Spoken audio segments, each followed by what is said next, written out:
नमस्कार, माझं नाव डॉक्टर नमिता अंबिके आहे. आज आपण स्टार सर्जरीची माहिती जाणून घेणार आहोत. तर जेव्हा ODS म्हणजेच ऑब्स्ट्रक्टिव्ह डेफिकेशन सिंड्रोम किंवा क्रॉनिक कॉन्स्टिपेशनमध्ये प्रोलॅप्सची स्थिती येते, त्यावेळेला सर्जरी करणं अनिवार्य ठरतं. तर बेसिकली प्रोलॅप्स किंवा रेक्टोसील्स जे फॉर्म होतात, हे जे रेक्टोसील्स आहेत हे आपल्याला MRI डेफिकोग्राफी नावाची एक टेस्ट असते, ज्यामध्ये आपल्याला हे दिसतात. तर साधारणतः हे जे रेक्टोसील्स म्हणजे एक पॉकेट फॉर्म होतं, त्यामुळे जी मलप्रवृत्ती आहे ती अडकून राहते आणि खाली येत नाही.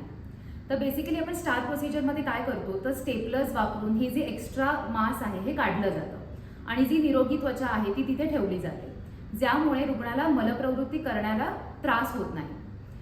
तर ही जी स्टार प्रोसिजर आहे याच्यामध्ये आपण 2 स्टेपलर्स वापरतो, जे गुदद्वारातूनच आत प्रवेश करून ते जे रेक्टोसील आहे ते निघतं, ज्यामुळे जे बाहेरून काही इन्सिजन्स किंवा कट्स येत नाहीत आणि म्हणूनच रुग्णाची रिकव्हरी ही लवकर होते. रुग्ण आपल्याकडे जेव्हा सकाळी येतो तेव्हा दुपारी ही प्रोसिजर होते आणि संध्याकाळी रुग्ण चालू फिरू शकतो, खाऊ शकतो, तसेच चालू पण शकतो. नेक्स्ट डे आपण पेशंटला डिस्चार्ज देतो आणि रुग्ण 3ऱ्या किंवा 4थ्या दिवसापासून ऑफिसला सुद्धा जाऊ शकतो. आणि जर तुम्हाला ते दाखवायला यायचं असेल तर तुम्ही खाली दिलेल्या क्रमांकावरती संपर्क साधू शकता. धन्यवाद.